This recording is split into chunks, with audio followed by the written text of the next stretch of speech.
Alam naman natin si Carla Estrada ay laging bigo sa pag-ibig at ang kanyang huling minahal ay walang iba kundi si Jam Ignacio. Almost 5 years din sila nagkarelasyon. Year 2019 hanggang 2024 ay naghiwalay na sila. Although hindi inamin ni Carla kung anong punot dulo ng kanilang hiwalayan, pero ang hinala ng mga fans ay third party. After ilang months lang na paghiwalay nila ay nagpost na nga itong si Jam Ignacio na meron na siyang non-showbiz girlfriend. Ang pinalit ni Jam Ignacio sa kanya ay walang iba kundi isang DJ, walang iba kundi si Jelly Au. Pinagmalaki pa nga ito ni Jam at nagpropose pa ito sa kanya. Ngunit itong lady love na pinalit niya nga kay Carla Estrada ay nakaramdam na ng pambubugbog. Ating alamin kung bakit trending na naman ngayon si Carla dahil sa nangyari kay Jelly Au na ginawa di umano ni Jam Ignacio. Ating alamin ang buong detalye.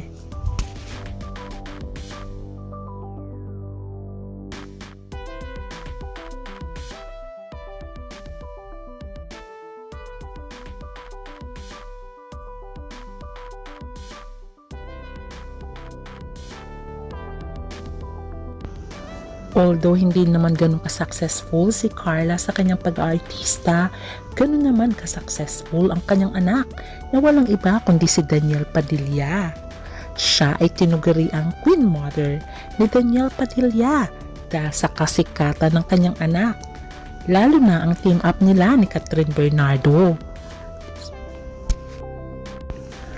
Kaya hindi naman maiiwasan talaga na laging on the spotlight si Carla Estrada dahil na rin sa kanyang anak na si DJ.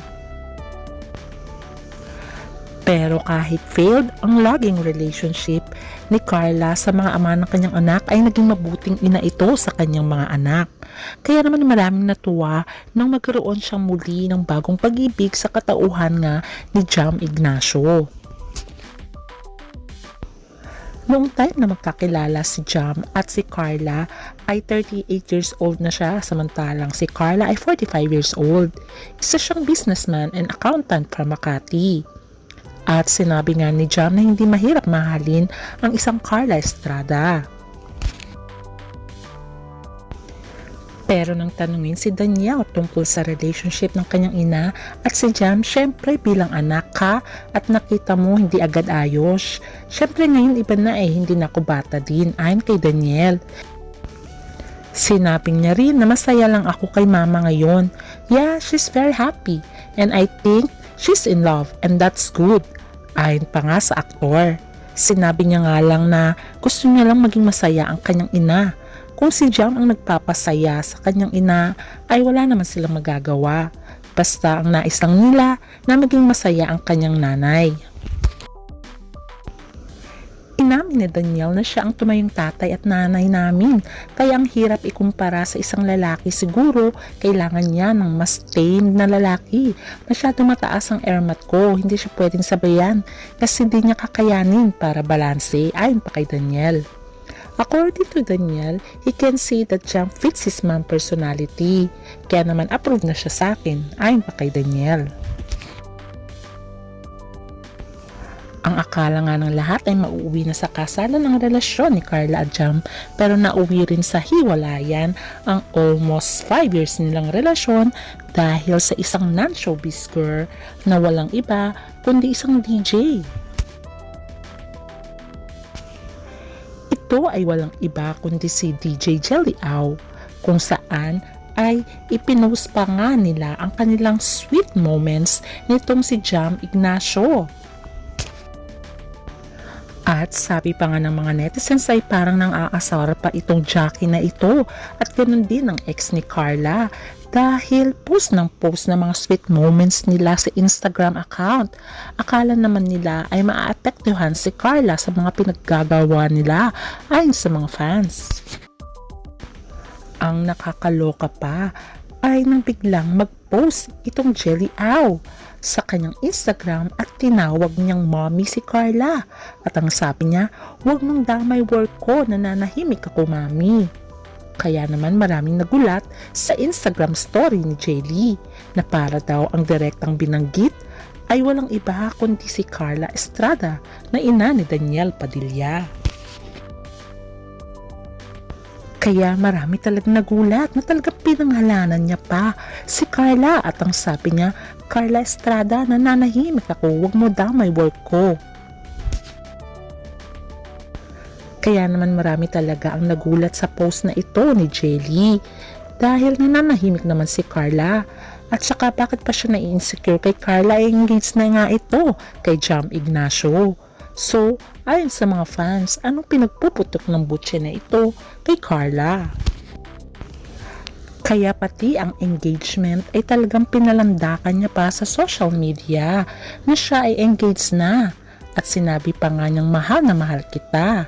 At ganoon din naman daw itong si Jam Ignacio.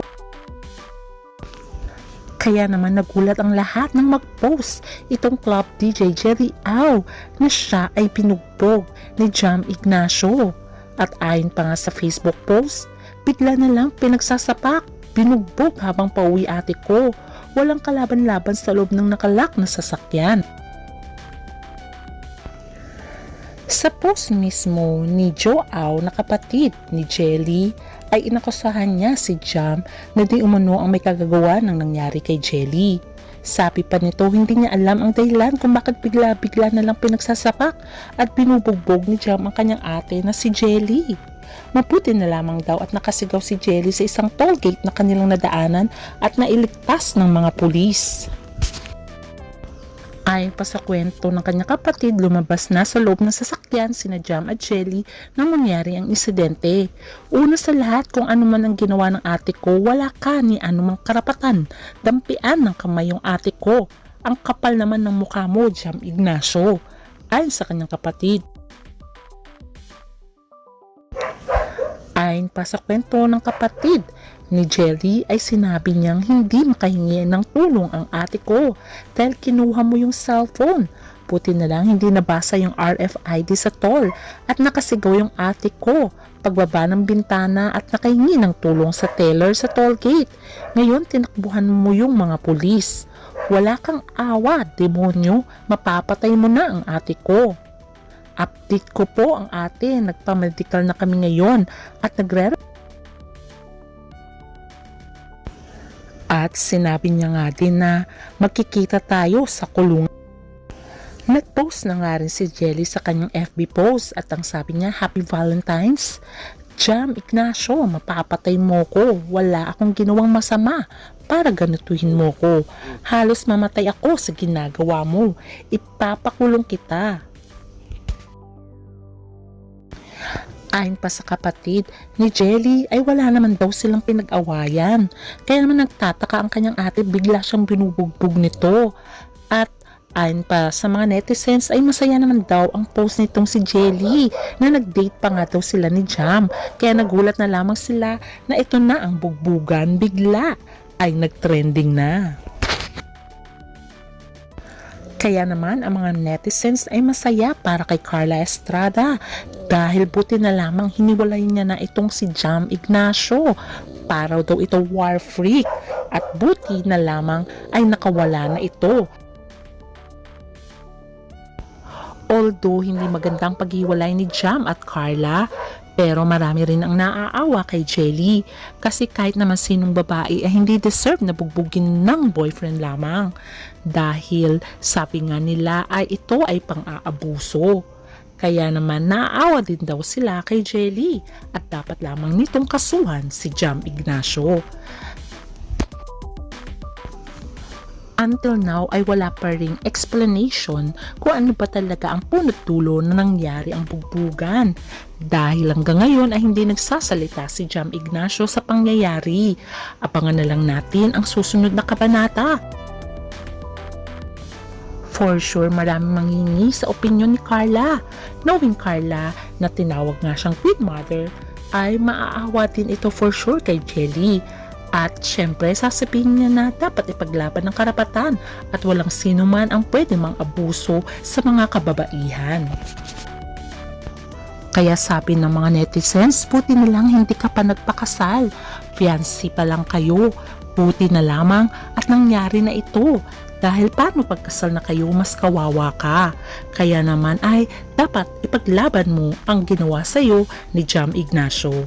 Hanggang sa muli, abangan na lang natin.